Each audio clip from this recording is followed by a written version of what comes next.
كلكم كديروا هذا الخطا هذا، كلكم تحطوا فيه. ملي غادي تسمعوا هادشي اللي غادي نقول غادي يعني غادي تاكدوا على انكم كاملين تحطوا في هذا المشكل، ان العرف ديالكم كان محدود. يعني هادشي اللي غادي نطرق ليه اليوم راه مهم في الحياه ديالنا اليوميه. راه الا عرفتيه ودرتيه وطبقتيه من طبيعه الحال غادي يحميك من المخالفات، وغادي يحميك حتى من مشاكل ما توقعلكش. وكاين الله يحفظ كاع اللي كيكون كيتسبب له في حوادث كبيره. هادشي اللي غادي نوري اليوم خص تكون عارف، وراه ضروري ما يكونش العرف ديالنا محدود على انه هدفنا هدف انني ناخذ رخصه السياقه. هادشي خص يكون كنعرفو فاش كون كنقرا على رخصه السياقه، غير باش ملي غيسولني ليكزاميناتور هادشي واش كتعرفوا ولا ما كتعرفوش حكا باش ننجح. لا، راه رخصه السياقه خصني من طبيعه الحال نعرف كيفاش نديرو، نفهم القواعد ديالي باش ننجح. ومن طبيعه الحال هاد النقاط اللي غادي نطرقوا لها خصنا نعرفوها الحياه اليوميه ديالنا باش تفيدنا وتفكنا وبزاف ديال الحاجات. اليوم ان شاء الله يا ربي غادي نطرقوا للمسائل اللي لابد خصك تكون عارفها في الكابو ديالك، والمسائل اللي لابد خصها تكون عندك في الكوفر، يعني تفيدك باش تعرف تجاوب في الامتحانات. وثاني حاجه تفيدك باش تعرف كل حاجه كيفاش خصك تتعامل باش تقوم بالصيانه العربه ديالك، والحوايج اللي كيكونوا عندك باش يحميوك الا وقع شي اون باني. الله يحفظ. الله ديجا طرقت لهاد النقطه هذه. راه كنفتحوا الكابون من جوج ديال البلايص من طبيعه الحال، كاينه اللي كتكون داخل في الطوموبيل وكنجيو لهنايا كل طوموبيل كيفاش كيكون عندها من طبيعه الحال.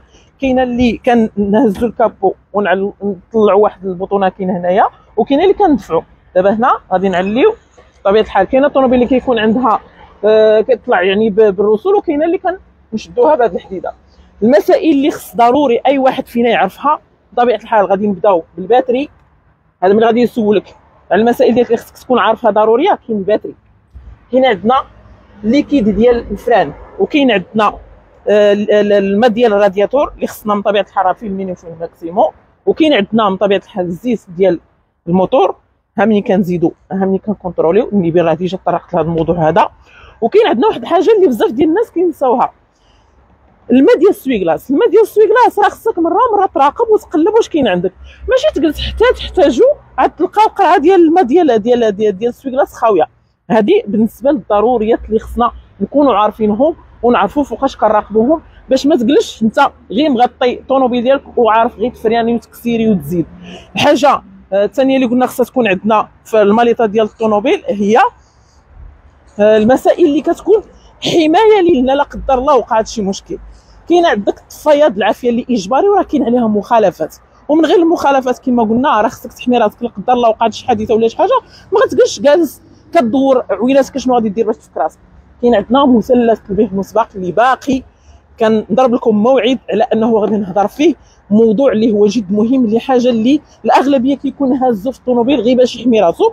ومن طبيعه الحال الرويضه ديال السكور خصك تعرف فين كاينه وكيفاش كتجبدها وكيفاش كتستعملها، ما تقلش حتى توقف عليها وتبدا تقلب ودير اوتوستوب توقف الناس باش يوريوك، سواء كنتي امراه سواء كنتي راجل. بطبيعه الحال رويضه السكور ماشي بوحدها، خصها تكون بالكريك ديالها بالمفاتيح ديالها، المسائل كلها تكون عندك كومبلي.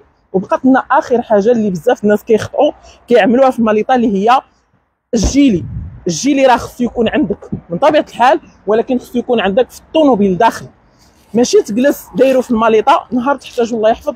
راه غير ديك اللحظه ملي غادي تنزل من الطوموبيل باش تجبدو من الماليطه يقدر الله يحفظ شي واحد يقيسك لي هذا. خصو يكون عندك في وسط الطوموبيل ديالك باش قبل ما تنزل من الطوموبيل تكون لابسو. والله ينجينا وينجيكم من حر الحديد، والسلامه للجميع والسلام عليكم.